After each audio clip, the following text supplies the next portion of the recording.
Similarities between segregation in schools in the 1900s and current day, and the long-term effects. Introduction. The phrase separate but equal came about on May 18, 1896 from the Plessy and Ferguson case.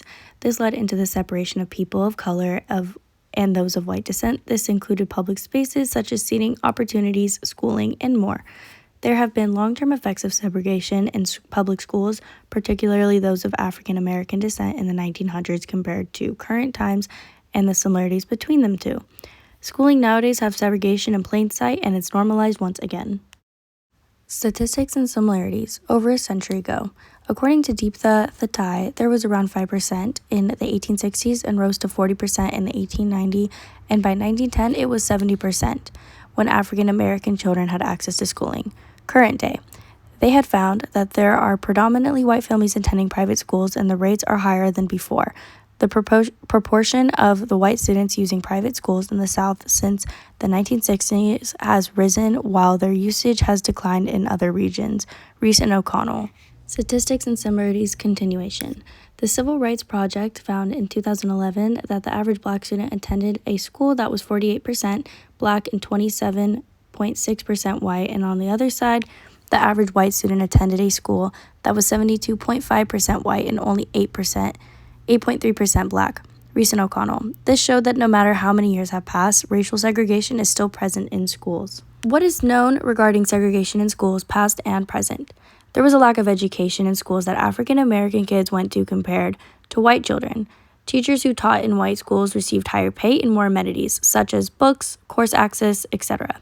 Robert L. Reese and Heather O'Connell's article stated that they had found that white people tend to perceive an inverse relationship between the quality of school and the number of black students who attend it. Reese and O'Connell. They had found that there is little to no correlation in white parents that perceive the actual quality of teaching, but instead by racial views that they had internalized. Those of white descent in said states, such as Florida and in the South, tend to be invited to more events, both socially and academically, leading with the North being a little more accepting. Continuing from the last slide, the effects of lack of effort in the school department to uphold proper education to schools now more predominantly of color students, the white flight, as Duke University calls it, where they have been removing many of their children who are white into their own private schooling. Those of black descent found themselves facing the question of fitting in the, quote, white culture to fit with peers. Authors explain that by ditching their culture, they are joining the upper higher class society, which then places the child of color in an inevitable role of risking rejection from both cultures. Calabrese and Underwood. Considering the social issues. Socially, we've eliminated separate but equal from our present-day vocabulary. However, in both private and public schooling, we have seen the segregation is still going.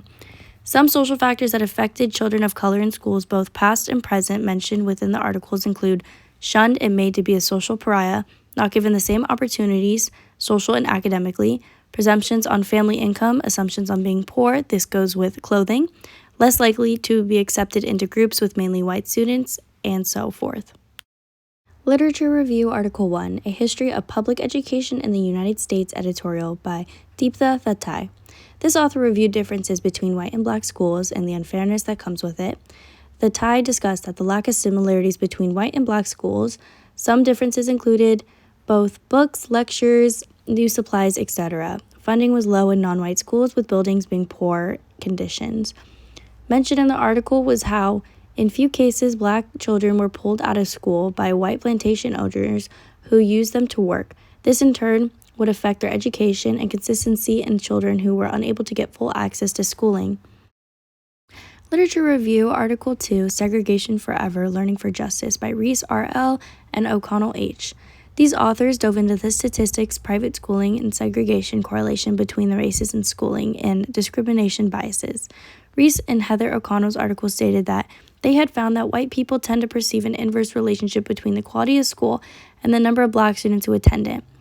Reese and O'Connell. They had found that little to no correlation in white parents and how they perceive the actual quality of teaching, but instead by racial views that they had internalized. Explain the white flight and related to private schooling nowadays shows a parallel between the segregation in the 1900s and school in predominantly white-based private schools.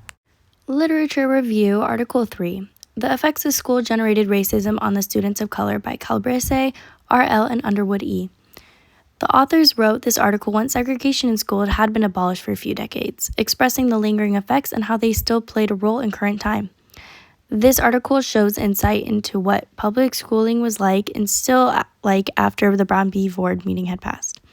The authors dove into the cultures mixing within one another at school. However, those of Black descent found themselves facing the question of fitting in with the white culture. The authors discovered within the research that the system which public schools are set up are made to fall short and fail. Not all teachers have these racist views. However, the system leaves no other choice than to maintain the norms inherent in the existing culture. Calabrese and Underwood discussed also within their article that there's ongoing abuse endured by students following desegregation and how it affected students of color academically. This involved hitting on the wrist, etc. Concluding thoughts. Whether or not we believe segregation is abolished, within research we had found that segregation in schools is and are very present in today's day and age. We tend to neglect and deflect the larger scale issues of racism without taking accountability that students of color face every day in schools from staff and other peers. It has been over a decade of segregation and close to a century in schooling. Some factors we can implement to help move forward in the right direction is eliminate ongoing segregation, include making private schooling more accessible and equal to all races, educating students, parents, and staff on the statistics of inequality in schools, and being more open to conversation with how race still affects the lives amongst us today, and how we become more including within all communities. These are my references and the sources I used to do my research. Thank you for listening.